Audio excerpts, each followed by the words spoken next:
The August heat shimmered off the dusty main street of Cedar Falls, Montana, where tumbleweeds gathered like forgotten prayers against the weathered storefronts. Emma Rodriguez clutched a battered leather suitcase in one hand and a makeshift wooden crate in the other, from which came the occasional indignant clucking of her traveling companion, a rust-colored hen missing her left leg, balanced precariously on a single yellow foot. Before we jump back in, tell us where you're tuning in from, and if this story touches you, make sure you're subscribed, because tomorrow, I've saved something extra special for you. The stagecoach pulled away in a cloud of dust, leaving Emma standing alone in front of Murphy's General Store, her dark hair escaping from its pins after 3 days of travel. Inside the crate, Henrietta, named for her grandmother's favorite aunt, scratched irritably at the wooden slats with her one good foot, as if sensing they had arrived somewhere important. Emma's fingers traced the worn brass corners of her suitcase, knowing that inside lay 347 letters, each one a piece of her heart she'd carried across half the country. Letters from Samuel, her beloved Samuel, whose words had sustained her through the darkest winter of her life. Letters that now felt like lead weights, beautiful and terrible all at once. The bell above Murphy's General Store door chimed with a rusty melody as Emma pushed inside, the wooden crate bumping against her hip. The store smelled of coffee beans, leather, and the lingering sweetness of penny candy. Behind the counter, a woman with steel-gray hair looked up from her ledger, her eyes immediately falling to the crate that was now emitting soft, questioning clucks. "Help you, miss?" Mrs. Murphy asked, her voice carrying the cautious politeness reserved for strangers who arrived with unusual luggage. Emma set the crate gently on the floor and straightened, trying to summon the confidence that had carried her this far. "I'm looking for work, ma'am. Any kind of work. I can cook, clean, tend animals, keep books, whatever needs doing." Mrs. Murphy's gaze traveled from Emma's travel-worn blue dress to the mysterious crate, then back to her face. "You got experience with any of those things?" "Yes, ma'am. I helped run my father's boarding house back in Kansas until—" Emma's voice caught slightly. "Until recently." The older woman came around the counter, her curiosity clearly piqued by both Emma's story and the continued soft sounds coming from the crate. "What's in there, if you don't mind my asking?" Emma knelt beside the crate and carefully lifted the wooden lid. Henrietta poked her head out, blinking in the store's dim light, her bright black eyes taking in the new surroundings, with the alertness of a creature who had learned to adapt to unexpected circumstances. "This is Henrietta," Emma said, gently stroking the hen's rust-colored feathers. "She lost her leg in a fox attack last spring. The vet said she wouldn't survive, but she's tougher than she looks." Mrs. Murphy leaned closer, fascination replacing wariness. "Well, I'll be. Look at her balance on that one foot. She's got spirit, I'll give her that." As if understanding the compliment, Henrietta preened slightly, then fixed Mrs. Murphy with a dignified stare that seemed to say she expected to be treated with proper respect despite her disability. "She's quite the traveler," Emma continued, relief flowing through her at Mrs. Murphy's gentle reaction. "Crossed 4 states with me, never complained once. Well, except about the food on the train." Mrs. Murphy chuckled. "Smart bird knows good food from bad. Speaking of which, when's the last time you ate a proper meal?" Emma's stomach chose that moment to growl audibly, and she felt heat rise in her cheeks. "Yesterday morning, I think. Maybe the day before. The days sort of blur together when you're traveling. Lord have mercy." Mrs. Murphy was already moving toward the back of the store. "Sit yourself down right there on that barrel. I've got some fresh bread and cheese. Can't have folks collapsing from hunger in my store." While Mrs. Murphy bustled about preparing food, Emma sank gratefully onto the indicated barrel, her legs suddenly weak with exhaustion she'd been fighting off for hours. Henrietta settled in her crate, apparently content to rest after their long journey. "Now then," Mrs. Murphy said, returning with a plate piled high with thick slices of bread, yellow cheese, and cold sliced ham. "Tell me what brings a nice girl like you all the way to Cedar Falls with nothing but a suitcase and a one-legged chicken." Emma accepted the plate with trembling hands, realizing she was hungrier than she'd admitted to herself. Between bites, she began to explain, choosing her words carefully. "I was engaged to be married back in Topeka. Samuel Whitmore. He was a teacher at the local school, and I thought we'd have a good life together." She paused, her throat tightening around the familiar ache of his name. "He wrote me the most beautiful letters. Every day for 2 years he'd write to me about his students, his dreams for our future, little observations about life that made me fall in love with his mind as much as his heart. Mrs. Murphy settled into a chair behind the counter, her expression encouraging Emma to continue. Last month, I received word that Samuel had been killed in a riding accident, thrown from his horse on the way to visit his sister in Lawrence. Emma's voice became barely above a whisper. But that wasn't the worst part. She set down her fork, her appetite suddenly gone despite her hunger. When I went to collect his personal effects, I found out he'd been writing the same letters to 3 other women. Word for word. The beautiful personal things I thought he was sharing only with me. He was copying them out of a book and sending them to multiple fiancées across Kansas. Mrs. Murphy made a soft sound of sympathy and outrage. I had saved every single letter, Emma continued, her hand instinctively moving to touch her suitcase. 347 of them. I kept them in a special box, tied with blue ribbon. I read them when I was lonely, when I missed him during his travels. They were proof of our love, or so I thought. What did you do? Mrs. Murphy asked gently. I confronted the other women, met with 2 of them. They had the same letters, the same promises, the same declarations of unique, special love. One of them, Margaret, had been planning a wedding for the same month as mine. Emma's laugh held no humor. Samuel had been quite the organizer, apparently. 3 weddings in 3 different towns, all scheduled for different weekends in September. Mrs. Murphy shook her head in disgust. That's lower than a snake's belly. The strange thing is, I don't think he meant to be cruel. I think he genuinely believed he could love all of us, that somehow his feelings for each of us were real, even though his words weren't his own. Emma picked up a piece of bread, tearing it into small pieces without eating it. But it didn't matter what he intended. The hurt was the same. So you left Kansas. I couldn't stay. Everyone in town knew about the other women by then. The pitying looks, the whispered conversations that stopped when I walked by. And my father... Emma's voice hardened slightly. My father was more concerned about the scandal affecting his business than about my broken heart. Mrs. Murphy leaned forward. What about the chicken? For the first time since beginning her story, Emma smiled genuinely. Henrietta belonged to Samuel. He kept her behind the schoolhouse, said the children loved feeding her scraps and watching her scratch for bugs. When I went to collect his things, I found her huddled in the corner of her coop, barely moving. The new teacher didn't want her, said a one-legged chicken was too much trouble. She reached down to stroke Henrietta's head through the crate slats. I couldn't leave her there. She'd been abandoned just like I had, and she was struggling to survive with her disability. Something about her spirit reminded me of how I felt, wounded but not ready to give up. And the letters? I couldn't bring myself to burn them or throw them away. Despite everything, they were beautiful words, even if they weren't originally his. And there were parts he'd added, little personal touches that I think were genuinely about me. I brought them because they're part of my story now, even the painful parts. Mrs. Murphy was quiet for a long moment, studying Emma's face. You're running from something that hurt you, but you're not running empty-handed. Takes courage to carry your pain with you instead of trying to forget it ever happened. Emma felt tears prick her eyes at the unexpected understanding. I don't know if it's courage or foolishness. Maybe both. Often are in my experience. Mrs. Murphy stood and moved to the window, looking out at the dusty street. You said you're looking for work. What kind of skills do you actually have? I can cook well. My mother taught me before she passed. I managed the boarding house books for my father for 3 years, so I know how to keep accounts. I'm good with animals, obviously. She gestured toward Henrietta. Preparing and narrating this story took us a lot of time, so if you are enjoying it, subscribe to our channel. It means a lot to us. Now back to the story. I can read and write, do figures, manage a household, preserve food, tend a garden. I'm not afraid of hard work.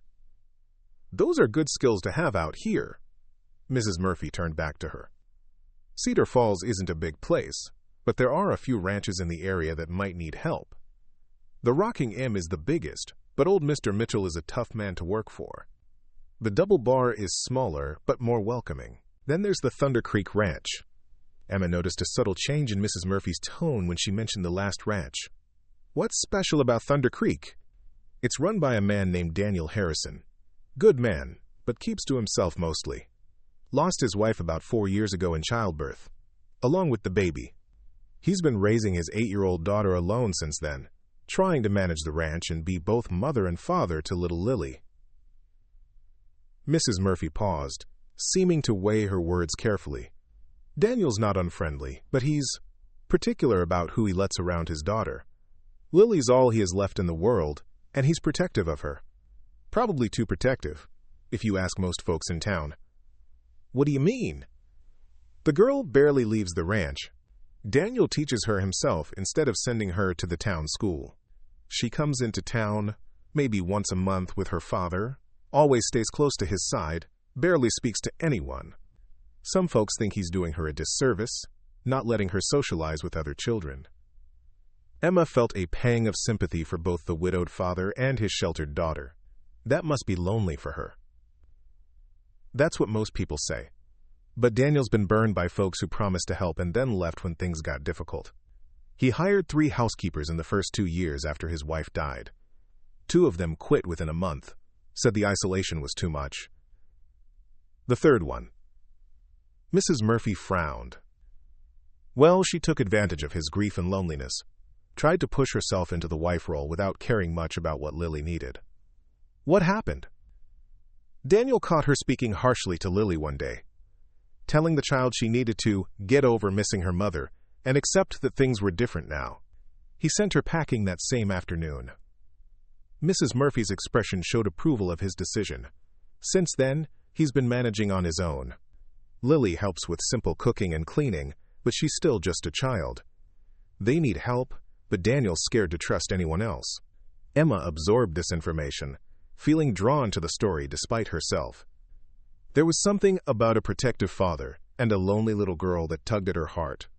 Perhaps because she recognized the pain of loss and the fear of trusting again. How far is Thunder Creek Ranch from town? About 5 miles south, up in the foothills. Beautiful piece of land, good water, nice house. Daniel built most of it himself after he married Rebecca. It was going to be their dream home where they'd raise a big family. Mrs. Murphy's voice trailed off sadly.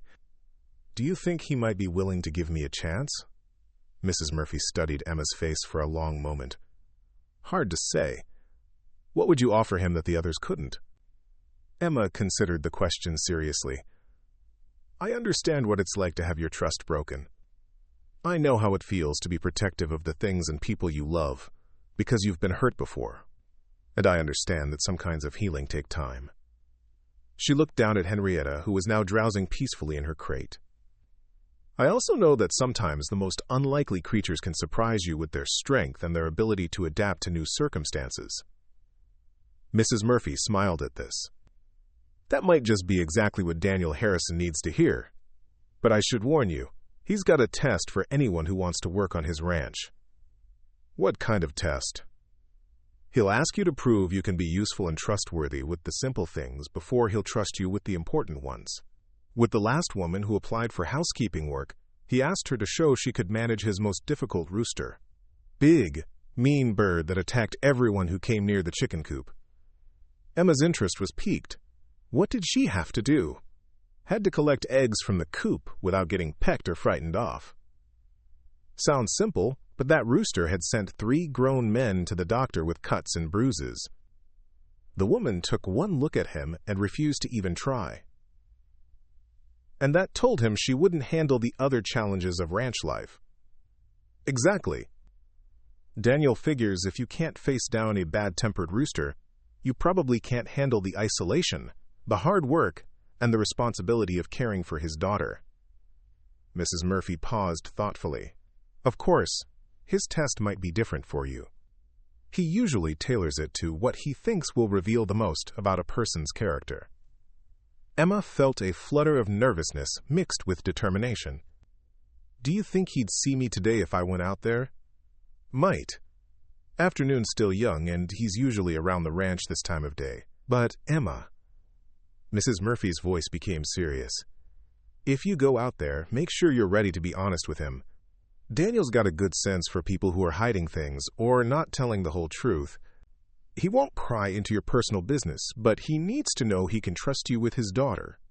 Emma nodded, understanding the weight of this advice. "I appreciate the warning." Mrs. Murphy moved back to the counter and began wrapping up the remaining food from Emma's plate. "Take this with you. It's a long walk to Thunder Creek, and you'll need your strength. And Emma, take Henrietta with you." "Really? Won't she seem strange to him?" "Maybe. But she's part of your story. And she might tell him something about your character that words alone can't convey. Besides," Mrs. Murphy winked, "Daniel Harrison appreciates creatures who've learned to thrive despite their limitations. His ranch is full of animals other people gave up on." Emma felt a surge of hope at this information. She gathered her suitcase and Henrietta's crate, thanking Mrs. Murphy for both the food and the advice. As she stepped back onto the dusty main street, the afternoon sun felt less oppressive and more like a warm benediction. The road south stretched ahead of her, dusty and uncertain, but for the first time in weeks, Emma felt like she was walking toward something instead of just running away. Henrietta clucked softly from her crate, as if offering encouragement for the journey ahead. Emma adjusted her grip on both suitcase and crate, squared her shoulders, and began the 5-mile walk to Thunder Creek Ranch, carrying with her 347 letters, a one-legged chicken, and a heart that was slowly learning to hope again. The road to Thunder Creek Ranch wound through stands of cottonwood and aspen, their leaves shimmering silver green in the afternoon breeze. Emma walked steadily, pausing occasionally to rest and give Henrietta water from the small jar Mrs. Murphy had thoughtfully provided. The mountain air was thinner than what she was used to in Kansas, and she found herself breathing more deeply as the elevation gradually climbed. As she walked, Emma found herself rehearsing what she might say to Daniel Harrison. How did one explain arriving at a stranger's ranch with a suitcase full of love letters from a dead fiancé and a disabled chicken? The situation seemed increasingly surreal the more she thought about it, but she pressed on, driven by the knowledge that she had few other options.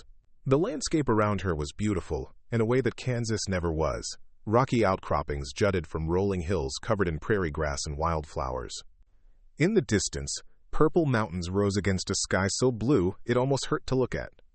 It was big country, the kind of place where a person could disappear entirely or find themselves for the first time. After nearly 2 hours of walking, Emma crested a hill and saw Thunder Creek Ranch spread out in the valley below. Mrs. Murphy had been right about its beauty. The main house was built of local stone and timber, with a wide front porch and tall windows that would let in plenty of light. Outbuildings dotted the property. A large barn, several smaller structures that might be storage sheds or workshops, and a chicken coop that seemed well maintained.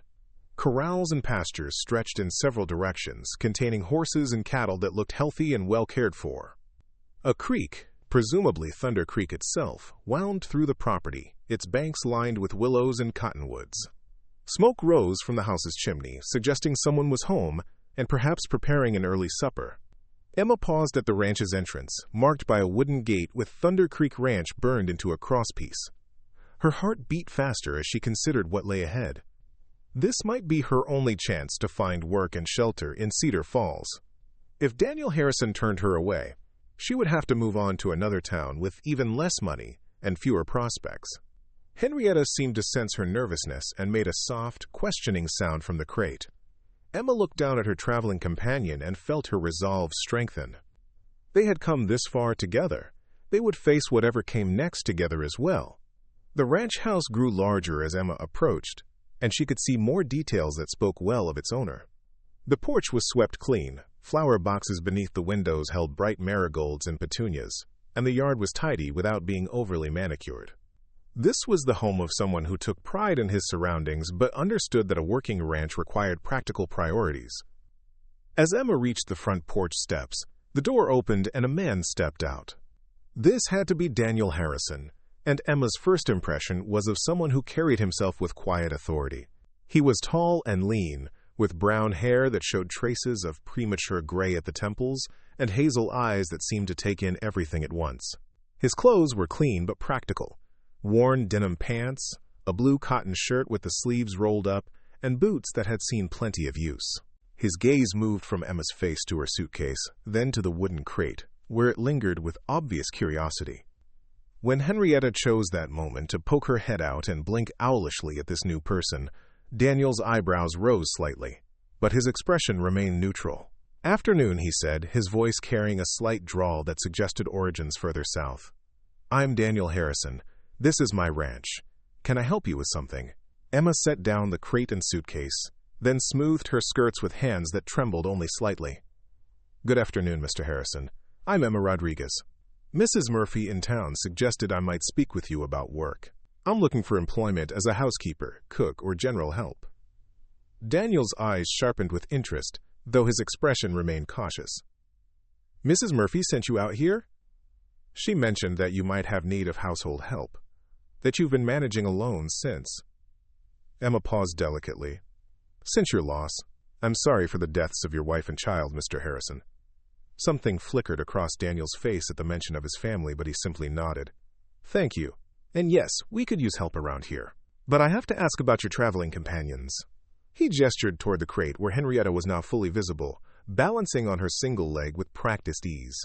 "This is Henrietta," Emma said, reaching down to stroke the hen's feathers. "She lost her leg in a fox attack, but has adapted remarkably well. She's an excellent layer and very good company. I realize it might seem strange, bringing a chicken when I'm looking for work, but she's all the family I have left." Daniel stepped closer, studying Henrietta with the eye of someone who understood livestock. "How does she manage with just one leg?" "Better than most people would expect. She's learned to use her wings for balance, and she's quite agile when she needs to be. She can scratch for bugs, roost with other chickens, and lays an egg almost every day." Emma's voice grew warmer as she spoke about Henrietta's abilities. "She just needs a little extra patience and understanding." Daniel crouched down to get a better look at Henrietta, who regarded him with alert curiosity. "What's in the suitcase?" Emma felt heat rise in her cheeks. This was the moment she'd been dreading, when she'd have to explain the letters without sounding completely foolish or pathetic. "Personal belongings," she said carefully. "Things from my previous life that I wasn't ready to leave behind." Daniel straightened, his gaze searching her face. "That's not much of an answer." Emma took a deep breath, deciding that Mrs. Murphy's advice about honesty was probably wise. "Letters, Mr. Harrison. 347 letters from my former fiancé. He died recently, and I discovered afterward that our engagement wasn't what I thought it was. But the letters were still a part of my life for 2 years, and I couldn't bring myself to destroy them." Daniel was quiet for a long moment, processing this information. "You came all the way from Kansas carrying letters from a dead man and a one-legged chicken. I realize it sounds strange. Strange doesn't begin to cover it, but there was something in Daniel's tone that suggested he wasn't entirely put off by strangeness. What kind of work experience do you have?" Emma launched into the same explanation she'd given Mrs. Murphy, detailing her skills in cooking, cleaning, bookkeeping, and household management. Daniel listened without interruption, his expression giving away nothing of his thoughts. When she finished, he was quiet again, studying both her and Henrietta with equal attention. Finally, he spoke. "I'll be honest with you, Miss Rodriguez. I've hired help before, and it hasn't worked out well. People see the isolation out here and think they can handle it, but most can't. Others see a widowed man with a young daughter and get ideas about stepping into roles they weren't invited to fill." Emma nodded, remembering Mrs. Murphy's warnings. "My daughter Lily is the most important thing in my world," Daniel continued. "She's been through enough loss and disappointment. I won't have her getting attached to someone who's going to leave when things get difficult, or when something better comes along. I understand your caution, Mr. Harrison. I wouldn't want to cause any hurt to your daughter." "The thing is," Daniel said, his gaze moving again to Henrietta, "anyone can say they understand. Actions tell a different story, so I have a test for people who want to work here." Emma's heart began to beat faster. "What kind of test?" Daniel walked to the edge of the porch and pointed toward a large fenced area behind the barn. "See that pen over there? I keep my chickens in there, along with a rooster named Napoleon. He's mean as a rattlesnake and twice as unpredictable. Most people can't get near him without getting attacked." Emma studied the pen, which was too far away for her to see the chickens clearly. "What would you need me to do?" "Simple. Take your hen over there and see if she can scratch corn from the ground while Napoleon's watching. If she can do it without getting hurt or scared off, and if she can hold her own with the other chickens, then I'll know she's tougher than she looks." Daniel's eyes met Emma's. "And I'll know something about the person who's been taking care of her." Emma felt a flutter of nervousness. She had no idea how Henrietta would react to a strange rooster or an unfamiliar flock. But she also recognized the wisdom of Daniel's test.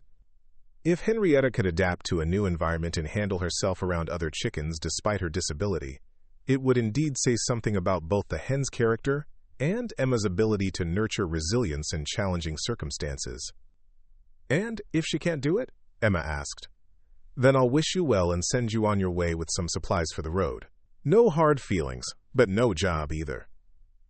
Emma looked down at Henrietta, who was preening her feathers with the confidence of a bird who had never let a missing leg slow her down. "All right, Mr. Harrison, we'll take your test."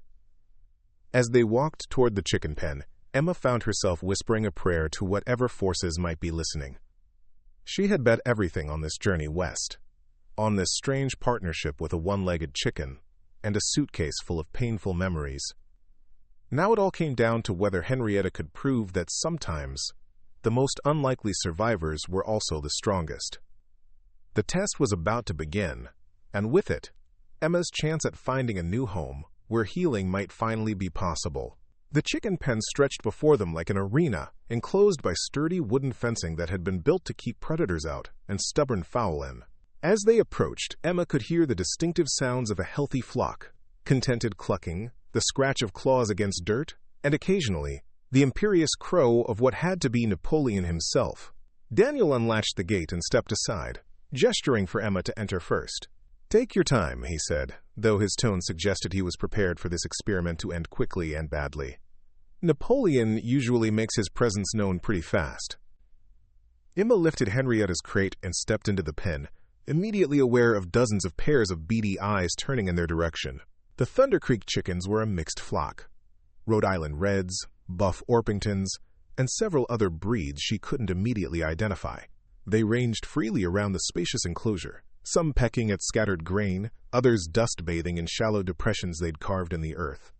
And there, perched on top of a wooden roost, like a feathered emperor surveying his domain, was Napoleon. The rooster was magnificent and terrible, with glossy black feathers that shimmered green in the afternoon sunlight, and a red comb that stood erect like a crown. He was larger than any rooster Emma had ever seen, with spurs that looked capable of inflicting serious damage and an attitude that radiated pure aggression.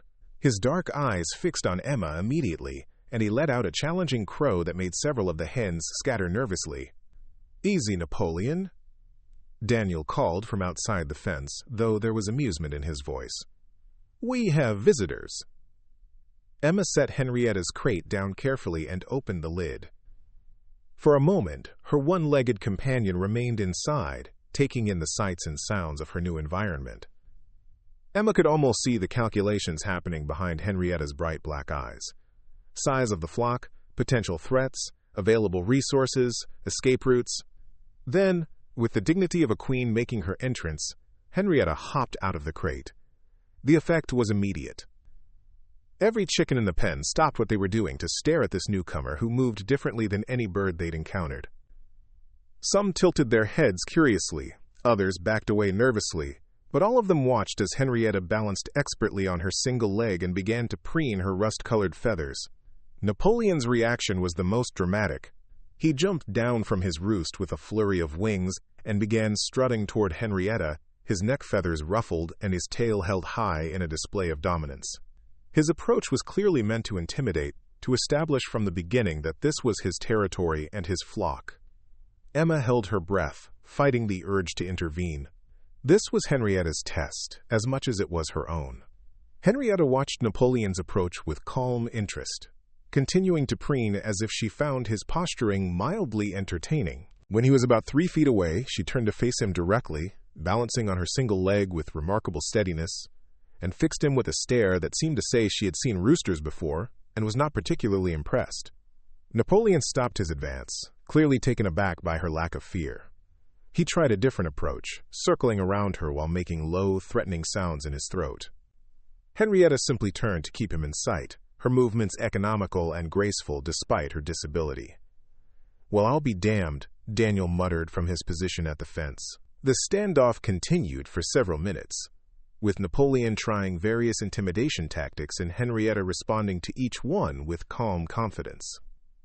She didn't challenge him directly, but she also didn't submit or show fear. Instead, she seemed to be communicating that she acknowledged his authority but expected to be treated with respect in return. Finally, Napoleon appeared to reach some internal decision. He stopped circling and stood directly in front of Henrietta, close enough that their beaks were almost touching. Emma tensed, certain that violence was about to erupt. Instead, Napoleon made a series of soft clucking sounds, almost conversational in tone. Henrietta responded with equally soft sounds of her own. Then, to Emma's amazement, Napoleon stepped aside and gestured with his beak toward a patch of ground where corn kernels were scattered. "He's inviting her to eat," Daniel said, his voice filled with disbelief. "In 5 years, I've never seen Napoleon show courtesy to another bird. Usually he drives them away from the best feeding spots." Henrietta approached the scattered corn with measured dignity. She began to scratch at the ground with her single leg, a process that required more effort than it would for a two-legged bird, but which she managed with practiced efficiency. Each time she uncovered a kernel, she would pick it up delicately and swallow it with obvious satisfaction. The other chickens, seeing that Napoleon had given his approval, began to venture closer.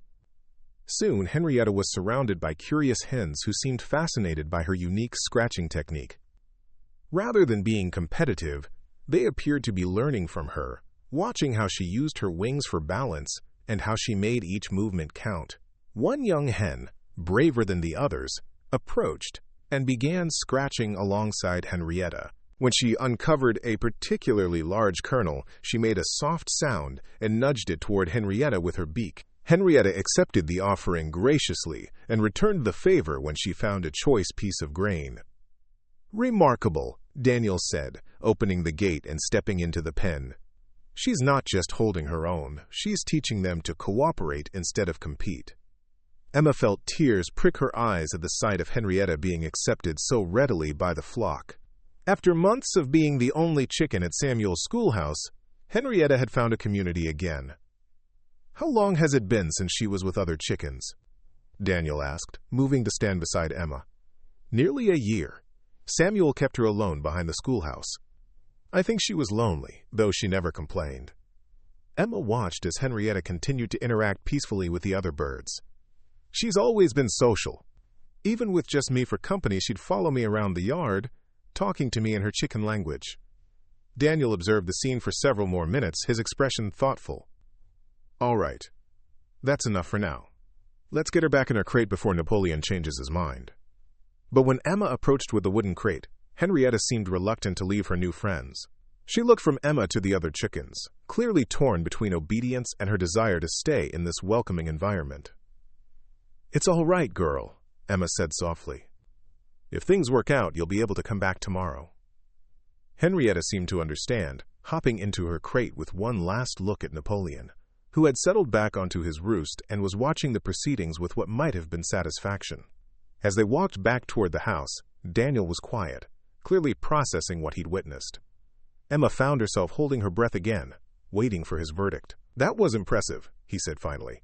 "I've never seen anything like it. Napoleon's been the terror of this ranch since I got him as a chick. He's attacked grown men, sent children running in tears, and generally made life miserable for any creature that dared enter his domain." "Henrietta has a way with difficult personalities," Emma said. "I think surviving her injury taught her that aggression usually wastes energy that could be better used elsewhere." Daniel stopped walking and turned to face her. "Miss Rodriguez, I'm going to offer you a trial period. 2 weeks, with room and board provided. If it works out for all of us, we can discuss a permanent arrangement." Relief flooded through Emma so suddenly that her knees felt weak. "Thank you, Mr. Harrison. I promise you won't regret this decision. Call me Daniel, and I hope you're right." His expression became serious again. "But before we go any further, I need you to meet my daughter, Lily's opinion matters more than mine in this situation. They approached the house just as the front door opened, and a small figure appeared on the porch. Lily Harrison was clearly her father's daughter, with the same hazel eyes and brown hair, though hers fell in long braids down her back. She wore a simple blue cotton dress and bare feet, and she regarded Emma with the solemn curiosity of a child who had learned to be cautious around strangers. "Lily, come meet Miss Rodriguez," Daniel called. "She's going to help us around the house for a while." Lily descended the porch steps slowly, staying close to her father's side. When she was near enough, she looked up at Emma with those serious eyes and said, "Papa said you have a special chicken." Emma knelt down to bring herself to Lily's eye level. "I do. Her name is Henrietta, and she's very special indeed. Would you like to meet her?" Lily nodded eagerly, and Emma opened the crate to reveal Henrietta, who had settled down for what she apparently hoped would be a brief rest. "Oh," Lily gasped, her eyes widening as she took in Henrietta's unique appearance. "What happened to her leg?" "A fox attacked her when she was younger," Emma explained gently. "But she learned to be even stronger and smarter because of it. She can do everything other chickens can do, just in her own special way." Lily approached the crate slowly, her hand extended. "Can I pet her?" "Very gently," Emma said. "She likes to be stroked on the back of her neck." Lily's small fingers touched Henrietta's feathers with reverent care, and Henrietta made a soft, contented sound that brought a smile to the little girl's face. "She's beautiful," Lily whispered. "Does she like children?"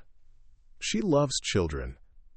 At her old home, she lived near a school, and the students would visit her every day."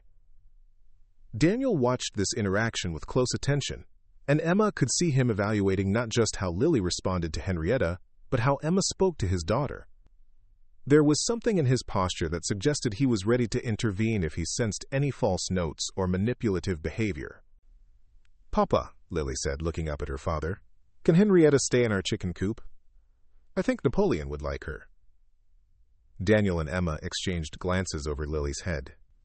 "We'll see, sweetheart. Miss Rodriguez is going to be staying with us for a little while to help around the house. If everything works out, Henrietta will stay too." "I hope it works out," Lily said solemnly.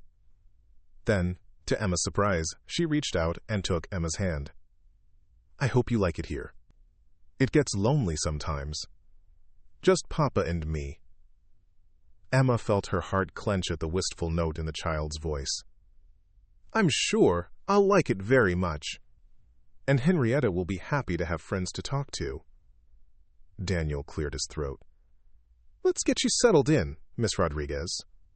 "Emma." "Lily, show Emma to the spare room while I put Henrietta's crate in the barn for tonight." The spare room was small but comfortable, with a single bed covered by a wedding ring quilt, a washstand with a chipped blue pitcher and bowl, and a window that looked out over the creek.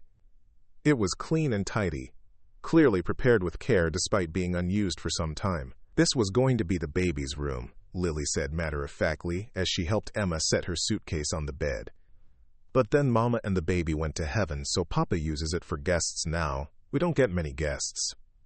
Emma's heart ached at the casual way Lily spoke about her family's tragedy, as if she had learned to accept loss as a simple fact of life. "It's a lovely room. I'm honored to stay here." "What's in your suitcase?" Lily asked, with a natural curiosity of childhood. Emma hesitated, then decided that honesty had served her well so far. "Letters. Many, many letters from someone who was important to me." "Love letters?" Lily's eyes grew wide with romantic interest. "Something like that. They're part of my story, even though the story didn't end the way I thought it would." Lily nodded, as if this made perfect sense to her. "Papa has letters from Mama in his room. Sometimes I hear him reading them at night when he thinks I'm asleep. I think sad letters are still important letters." Out of the mouths of babes, Emma thought. This 8-year-old child understood something about grief and memory that many adults struggled with. "You're very wise, Lily. Papa says I'm old for my age because it's just been us two for so long.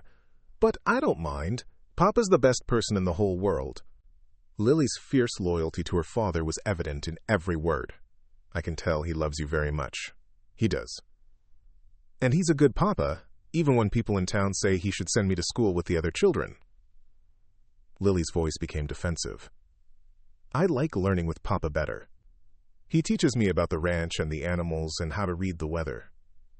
Emma sensed she was getting a glimpse into the source of tension between Daniel and the town of Cedar Falls.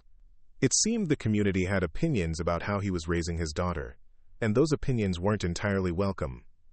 "Learning from your father sounds wonderful. I bet you know things other children don't." Lily beamed at this validation. "I do! I can tell when a cow is getting ready to calve, and I know which plants are good for healing cuts, and I can predict storms by watching how the horses act. Those are very valuable skills." Their conversation was interrupted by Daniel's return. "Everything settled?" he asked, though Emma noticed his eyes quickly scanned the room as if checking to make sure nothing had been disturbed. "Yes, thank you. This is perfect." "Good. Supper's in about an hour. Nothing fancy, just stew and biscuits. I hope that's all right." "More than all right. Can I help with the cooking?" Daniel looked surprised by the offer. "You don't have to start working tonight. You just got here." "I'd like to help. It would make me feel useful. And I promise I'm a decent cook." After a moment's hesitation, Daniel nodded. "All right then. Lily, show Emma where everything is in the kitchen. I'll finish up the evening chores." The kitchen was spacious and well-equipped, though it bore the unmistakable signs of being managed by someone who saw cooking as a necessity rather than a pleasure. The stove was functional but not well-seasoned, the spice cabinet was sparse, and the dish towels looked like they'd seen better days. "Papa tries his best," Lily said, apparently reading Emma's assessment of the kitchen, "but he says cooking is one of those things that requires a gift he wasn't given." Emma smiled at this. "Well, maybe between the three of us we can make some improvements. What does your father usually make for supper?" "Stew, mostly. Sometimes beans and cornbread, eggs and bacon for breakfast. He's good at cooking meat over the fire outside, but the stove confuses him." Emma began investigating the contents of the pantry and cold storage, mentally cataloging ingredients and possibilities. There were plenty of basics: flour, salt, sugar, dried beans, canned vegetables, and what looked like fresh beef in the cold storage. With a little creativity, she could definitely improve on simple stew. "Lily, do you know if your father has any herbs growing in the garden? Maybe some onions or garlic." "Oh yes, Mama planted herbs before she died, and I've been taking care of them. Papa doesn't use them much, but I didn't want them to die." Lily's face lit up with enthusiasm. "I'll show you." The herb garden was located just outside the kitchen door, clearly positioned for easy access during cooking. Despite being tended by an 8-year-old, it was in remarkably good condition. Emma recognized sage, thyme, rosemary, and oregano, along with a patch of onions and what looked like wild garlic. "Your mother chose her plants well," Emma said, plucking a few sprigs of thyme. "And you've done an excellent job keeping them alive." "Really?" "Papa always says good job when I work in the garden, but I wasn't sure if I was doing it right." "You're doing it perfectly. These herbs will make tonight's stew much more flavorful." Back in the kitchen, Emma set to work transforming Daniel's simple stew into something more sophisticated. She added the fresh herbs, found some carrots and potatoes that could be cut into more elegant pieces, and discovered a dusty bottle of red wine that would add depth to the broth. Lily watched every step with fascination, asking questions about why Emma added certain ingredients and how she knew how much of each thing to use. "Cooking is a lot like taking care of animals," Emma explained as she stirred the improved stew. "You have to pay attention to what each ingredient needs and how they all work together.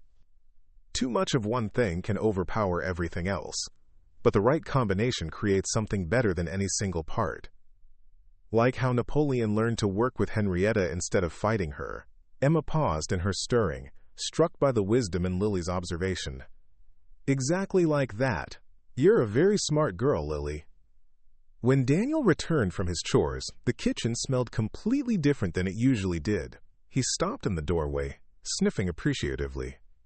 "What did you do to my stew?" he asked, though his tone suggested he was pleased rather than concerned. "Just added a few things from Lily's herb garden. I hope you don't mind." "Mind? It smells better than anything that's come out of this kitchen since—" He stopped himself, but Emma could fill in the rest. since his wife died. During supper, Daniel and Lily both ate with obvious appreciation, and Emma felt a warm satisfaction at their enjoyment. More importantly, she began to get a sense of the family dynamic between father and daughter. Daniel was clearly devoted to Lily, but Emma could see the strain of trying to be both mother and father to a growing girl. He was attentive and loving, but there were subtle signs that he was overwhelmed by the complexity of raising a daughter alone. Lily, for her part, seemed determined to be as little trouble as possible. She helped clear the table without being asked, spoke only when spoken to during the meal, and generally behaved with a maturity that seemed forced rather than natural. "The stew was delicious, Papa," she said as they finished eating. "Emma made it taste like it does in books when they describe fancy meals." Daniel looked at Emma with something that might have been gratitude. "It was excellent. Thank you. I enjoyed cooking it. It's been a while since I had a proper kitchen to work in." "Where did you learn to cook like that?" Daniel asked. "My mother taught me the basics, and then I learned more working in my father's boarding house. We had guests from all over the country, and they all had different ideas about what made a good meal. I picked up techniques from watching other cooks and experimenting on my own." "Well, you certainly have a gift for it." After supper, while Daniel worked on ranch accounts at the kitchen table and Lily practiced her letters, Emma explored the house more thoroughly. It was clear that this had once been a warm, welcoming family home. There were still touches that spoke of a woman's care: curtains with delicate embroidery, carefully arranged furniture, small decorative touches that made a house feel like a home. But there were also signs of neglect that came from a man overwhelmed by the task of maintaining a household while managing a ranch and raising a child. Dust had accumulated in corners, curtains needed washing, and several small repairs had been put off indefinitely.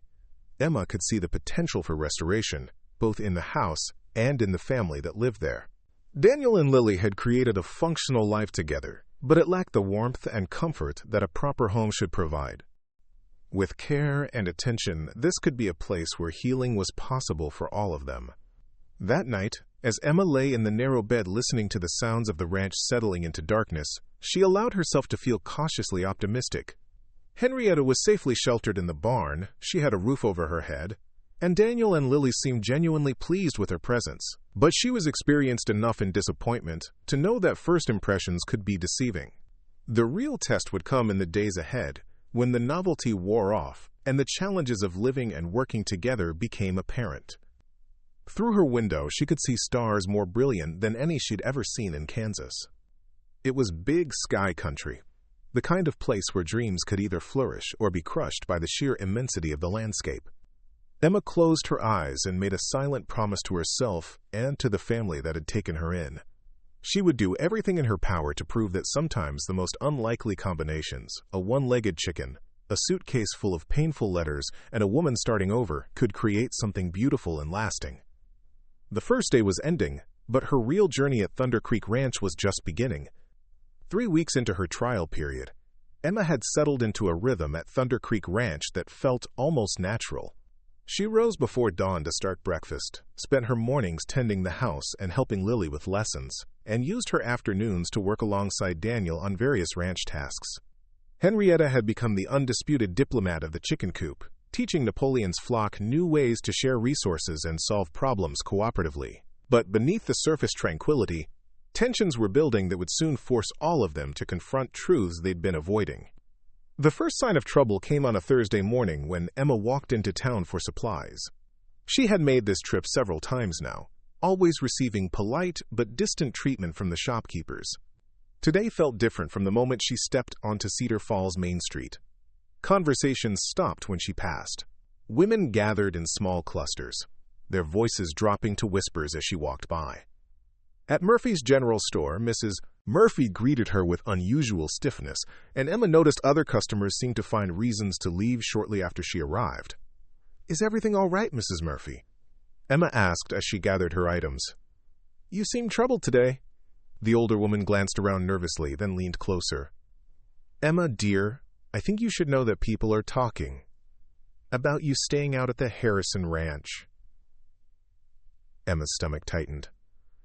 "What kind of talking?" The usual small-town nonsense. Some folks think it's improper. A single woman living alone with a widowed man and his daughter. Others are saying you're taking advantage of Daniel's loneliness, trying to worm your way into being Lily's stepmother. Heat flooded Emma's cheeks. That's not true. I'm simply working as his housekeeper. I know that, and anyone with sense would see it, but you know how people get when they don't have enough real problems to worry about. Mrs. Murphy's expression was sympathetic but concerned. The worst of it is coming from Constance Fletcher and her circle. She's been telling anyone who'll listen that you're probably running from scandal back east, and that Daniel's making a mistake trusting you with Lily. Emma remembered Mrs. Fletcher from her visits to town. A sharp-faced woman who seemed to monitor everyone's business with the dedication of a career politician. What does she think she knows about my past? Nothing concrete, which is what makes her dangerous. She's letting people's imaginations fill in the blanks. Mrs. Murphy packed Emma's purchases with careful precision. Emma, I like you, and I think you've been good for Daniel and that little girl, but I thought you should know what you're walking into. The walk back to Thunder Creek Ranch felt longer than usual. Emma found herself analyzing every interaction she'd had with Daniel, every moment spent caring for Lily, wondering if others could somehow twist innocent actions into something inappropriate or calculated. When she reached the ranch, Daniel was breaking a young horse in the corral, his movements fluid and confident as he worked with the spirited animal. Lily sat on the fence watching, calling out encouragement and advice with the unself-conscious freedom of a child who felt completely secure in her world. The scene was so peaceful, so right, that Emma felt her chest tighten with unexpected emotion. In 3 weeks, this place had begun to feel like home in a way nowhere else ever had. The thought of losing it because of malicious gossip was almost unbearable. "Emma!" Lily called, waving from her perch on the fence. "Come watch Papa with Thunder! He's almost ready to accept a saddle!" Emma set down her supplies and joined Lily at the fence, trying to push the morning's unpleasant revelations to the back of her mind. Daniel looked up and smiled at her, his face relaxed in a way she'd rarely seen during her first week at the ranch. "How was town?" he asked, guiding the horse through a series of gentle maneuvers. "Fine," Emma said, not quite meeting his eyes. "I got everything on the list." But Daniel was more perceptive than she'd hoped. That evening, after Lily had gone to bed, he approached Emma as she finished cleaning the kitchen. "You've been quiet since you got back from town," he observed, settling into a chair at the kitchen table. "Something happen?" Emma considered deflecting his question, but she'd learned that Daniel valued honesty above almost everything else. "There's been talk about my living here." Daniel's expression darkened. "What kind of talk?" "The predictable kind. Some people think it's improper for me to be here alone with you and Lily. Others seem to think I have ulterior motives." Emma wrung out her dish rag with more force than necessary. "Mrs. Murphy thought I should know what was being said." "And what do you think about what's being said?" Emma turned to face him, surprised by the calm way he'd asked the question. "I think it's unfair, and based on assumptions rather than facts. But I also understand that perception can be as damaging as reality in a small town." Daniel was quiet for a long moment, his hands clasped on the table in front of him. "Emma, in 3 weeks you've transformed this house into a home again.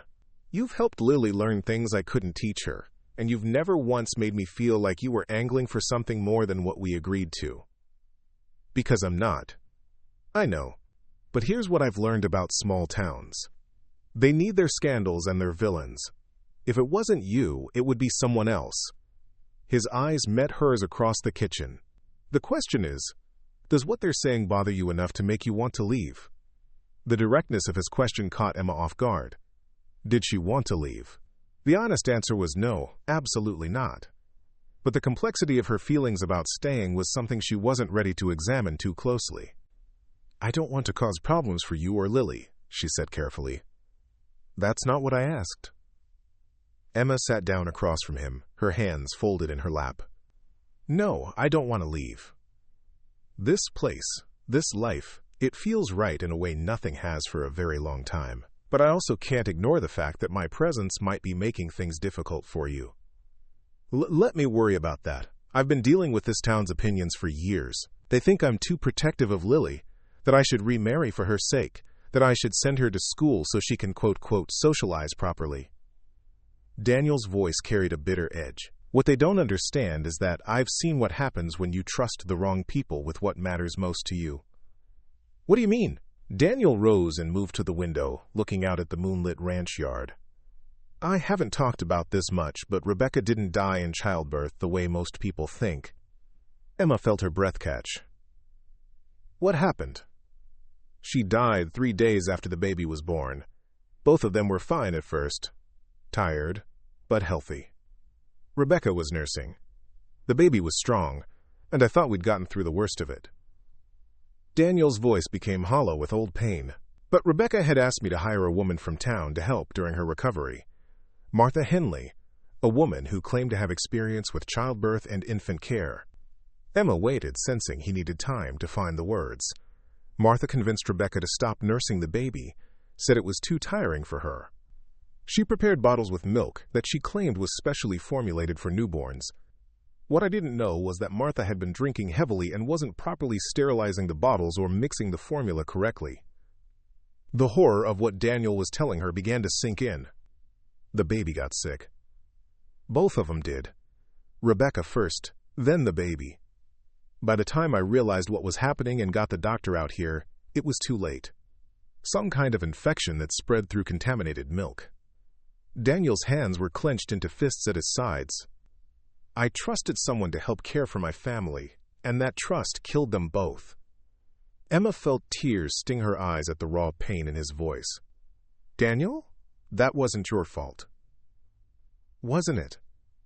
I was so focused on the ranch, on providing for them, that I didn't pay close enough attention to what was happening in my own house. I hired someone based on recommendations from people who didn't really know her, and I didn't question her methods when I should have.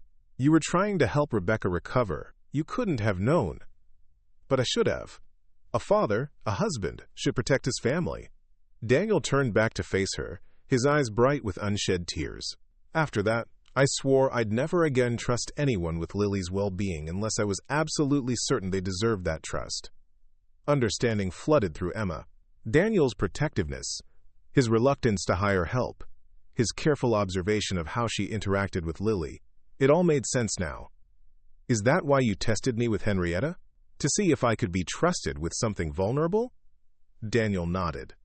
I needed to know that you understood what it meant to care for something that needed extra attention, something that others might give up on.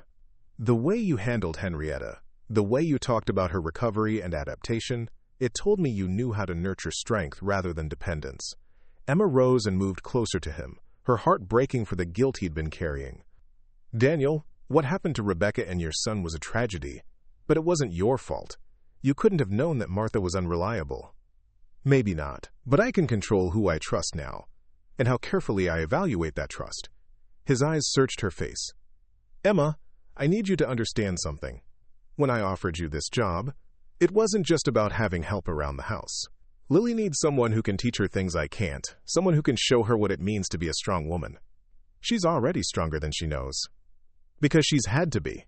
But she deserves more than just survival. She deserves someone who can help her flourish.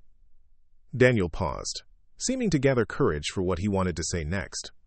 I've been watching you with her, and I've seen something I didn't expect. Which is, you don't just care for her out of duty or kindness. You genuinely love her, and she loves you back in a way she hasn't loved anyone since her mother died. Emma felt her throat tighten with emotion. It was true.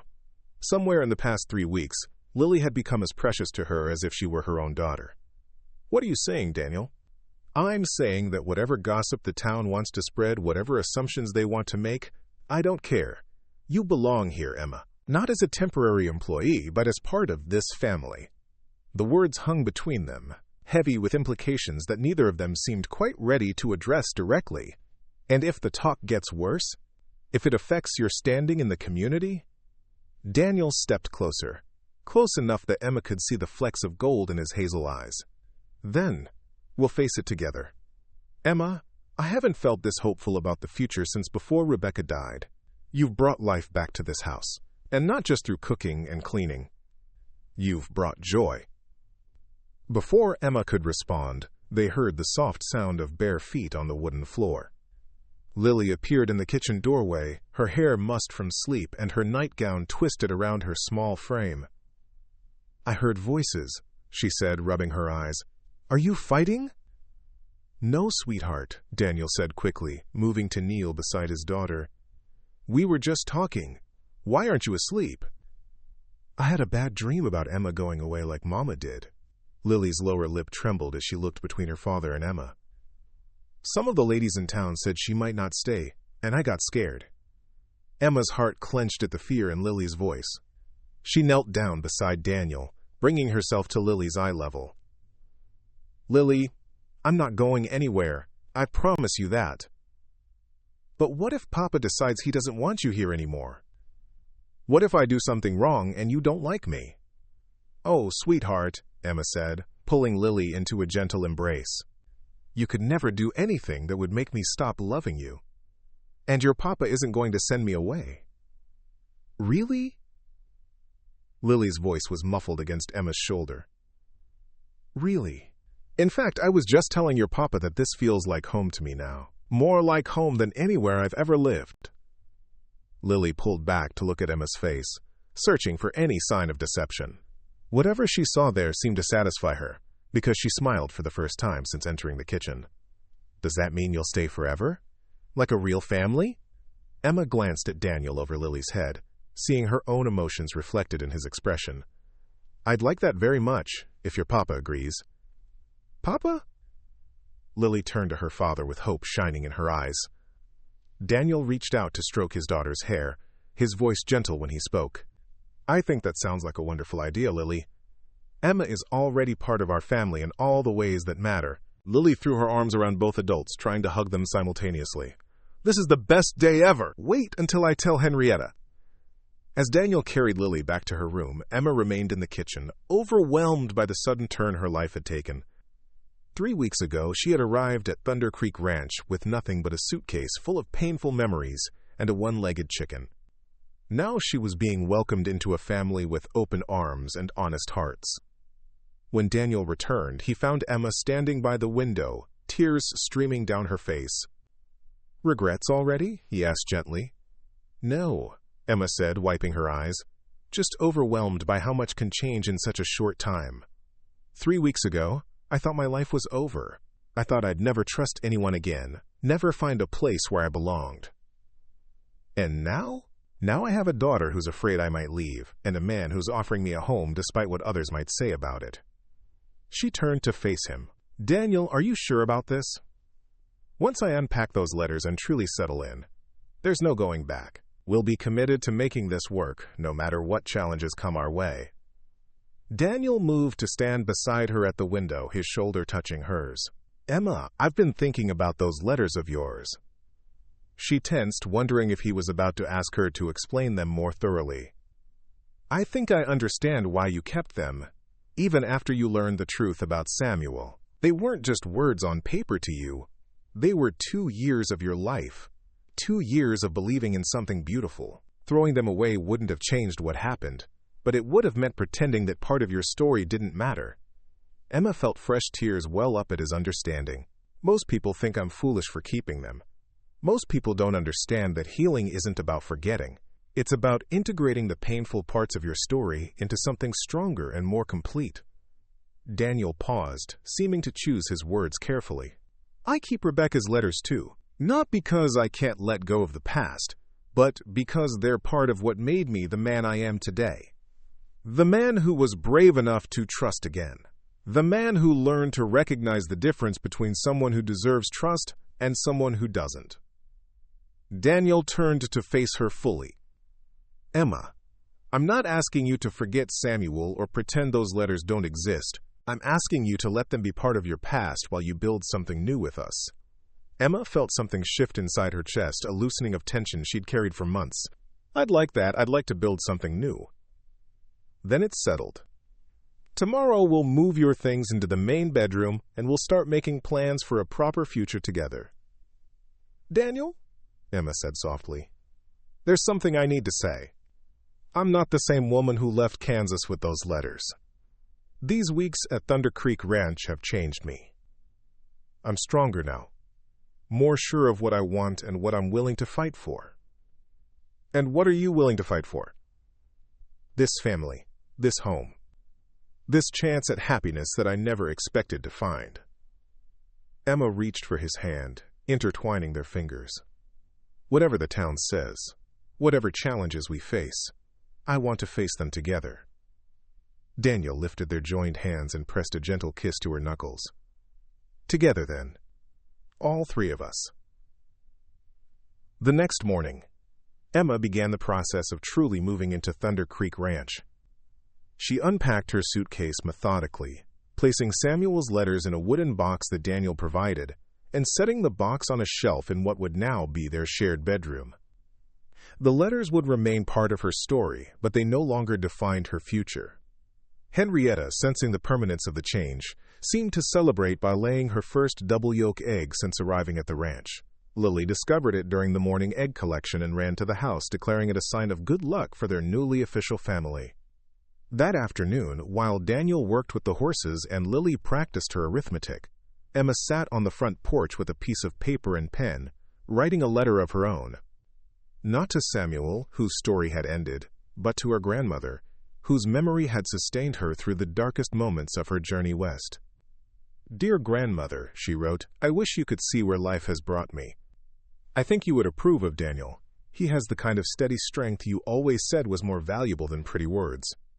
And Lily reminds me so much of myself at her age, curious about everything and determined to make the best of whatever circumstances life provides. I know you would love Henrietta, who has proven that sometimes our greatest weaknesses can become our greatest strengths. She has taught me that survival isn't about returning to what we were before we were hurt. It's about adapting and growing into something better. I'm not the same woman who left Kansas with a broken heart and a suitcase full of false promises. I'm someone who learned to trust again, someone who discovered that home isn't a place you're born into, but a place you choose to build with people who see your worth even when you can't see it yourself. Thank you for teaching me that baking and life requires the right ingredients, patience, and faith that things will turn out, even when you can't see inside the oven. I finally understand what you meant. Emma signed the letter and folded it carefully, knowing she would never send it but finding comfort in having written it. Some conversations with the dead were too important to leave unsaid. As the sun set over Thunder Creek Ranch, Emma stood in the kitchen preparing dinner for her family, because that's what they were now, officially and completely. Daniel came in from his evening chores, kissing her cheek as he passed, and Lily chattered about the baby calves she'd helped him check on. It was an ordinary evening in an extraordinary life, the kind of moment Emma had dreamed of during those long, lonely months after Samuel's death. But it was better than her dreams because it was real, built on truth and trust rather than beautiful lies. Outside, Henrietta settled onto her roost, surrounded by her adopted flock, Napoleon keeping protective watch nearby. Tomorrow would bring new challenges, new opportunities to prove that love could grow in the most unexpected places. But tonight, Emma Rodriguez Harrison, for she had decided to take Daniel's name when they made their arrangement official, was exactly where she belonged, in a kitchen filled with the smell of fresh bread, surrounded by people who valued her for who she was rather than who they wanted her to be. Sometimes the most unlikely journeys led to the most perfect destinations. Sometimes a suitcase full of painful letters and a one-legged chicken were exactly what a person needed to find their way home. Up next, you've got two more standout stories right on your screen. If this one hit the mark, you won't want to pass these up. Just click and check them out.